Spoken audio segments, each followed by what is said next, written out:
Bismillahirrahmanirrahim. Assalamualaikum warahmatullahi wabarakatuh. Halo semuanya.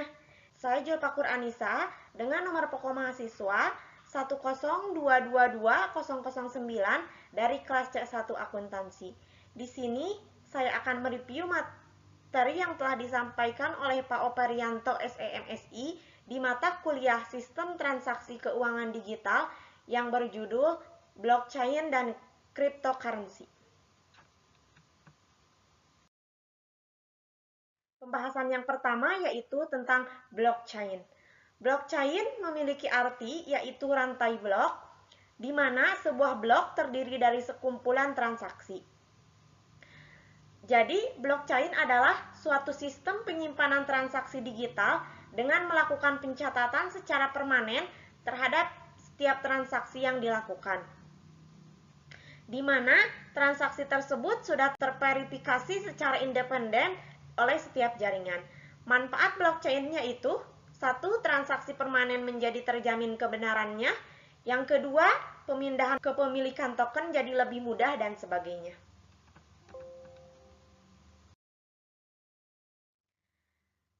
Selanjutnya, yaitu cara kerja blockchain.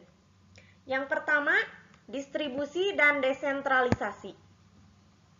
Blockchain terdiri dari jaringan komputer atau node yang tersebar secara luas. Yang kedua, blok dan rantai, di mana data disimpan dalam blok-blok yang berurutan hingga menjadi sebuah rantai. Kemudian, yang ketiga, transaksi dan validasi. Ketika terjadi transaksi, informasi tersebut dikirim ke seluruh node dalam jaringan, di mana node-node ini kemudian memvalidasi transaksi berdasarkan konsensus. Yang keempat, ada konsensus. Untuk menambahkan blok baru ke dalam blockchain, jaringan harus mencapai konsensus. Misalnya, node harus memecahkan teka-teki kriptografi yaitu yang kompleks agar bisa menambahkan blok baru dan mendapatkan insentif berupa cryptocurrency. Yang kelima, ada keamanan dan integritas. Setiap blok memiliki khas kriptografi unik yang dihasilkan berdasarkan isi blok dan khas blok sebelumnya. Yang membuat blockchain sangat aman karena setiap perubahan dalam satu blok akan mengubah khas sehingga semua blok berikutnya juga akan terpengaruh. Yang terakhir, yaitu penyimpanan dan verifikasi. Setelah blok baru ditambahkan ke blockchain, informasi tersebut disimpan secara permanen dan dapat diverifikasi oleh siapa saja dan dalam jaringan di mana saja. Selanjutnya ada implementasi blockchain. Blockchain memiliki implementasi yang pertama kepada sektor pemerintahan. Teknologi blockchain menjadi terobosan bagi pengembangan layanan publik dan sebagai bentuk layanan untuk semua kalangan berinteraksi dengan mudah dan transparan. Contohnya, berbagi data antar instansi pemerintahan, pemungutan suara, kontrak proyek pemerintahan, rekrutmen sumber daya manusia, dan banyak lagi yang lainnya. Yang kedua, kesehatan. Setiap pengguna blockchain dalam sektor ini mencakup penelitian biomedis, asuransi kesehatan, catatan kesehatan, dan lain-lain. Yang terakhir yaitu keuangan.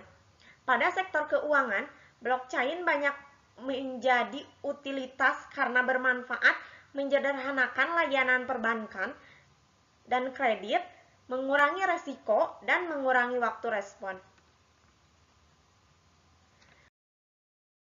Pembahasan yang kedua yaitu cryptocurrency. Kripto adalah mata uang virtual yang keamanannya dijamin dengan kriptografi. Cryptocurrency adalah sebuah mata uang digital. Ia tidak tersedia dalam bentuk fisik layaknya koin atau uang tunai lain yang digunakan secara umum di seluruh dunia. Jenis-jenis kripto yang populer yang pertama ada Bitcoin. Bitcoin ini dulu setara dengan 118 juta. Kalau sekarang saya tidak tahu, boleh kalian cek aja di sosial media. Yang kedua ada Ethereum atau yang kita sebut dengan ETH, sama seperti Bitcoin, nilai ETH juga sangat besar. Di mana satu ETH bernilai sama dengan 27 juta. Lalu ada jenis kripto yang ada di Indonesia. Yang pertama, toko kripto. Platform ini menyediakan transaksi menggunakan rupiah. Jadi harga kripto yang berlaku global akan langsung dikonversikan dalam rupiah. Yang kedua ada Pintu. Aplikasi ini bisa diandalkan untuk trading cryptocurrency.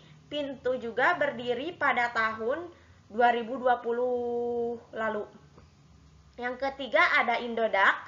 Indodax merupakan aplikasi pertama yang memberikan jasa transaksi kripto di Indonesia yang berdiri pada tahun 2014 dengan nama Bitcoin Co. ID. Yang keempat ada Rekeningku. Platform kripto ini sudah beroperasi dan sudah ada sejak tahun 2017.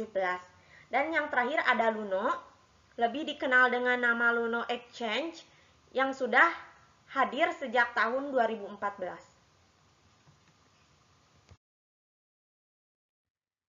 Selanjutnya ada kelebihan cryptocurrency. Yang pertama, universal. Cryptocurrency ini sudah dikenal oleh seluruh dunia dan bisa digunakan tanpa ada syarat apapun untuk menjadi penggunanya. Yang kedua, cepat. Transaksi dengan cryptocurrency terbilang cepat jika dibandingkan dengan transaksi di bank, karena perdagangan Bitcoin hanya membutuhkan waktu sekitar beberapa menit hingga 1 jam. Yang ketiga yaitu transparansi. Setiap pengguna cryptocurrency bisa melihat semua transaksi yang pernah dilakukan, namun tentunya kita tidak akan mengetahui transaksi tersebut dilakukan oleh siapa karena hanya dalam bentuk angka tanpa identitas. Yang terakhir ada kontrol pribadi, yaitu setiap pengguna bertanggung jawab atas uangnya masing-masing.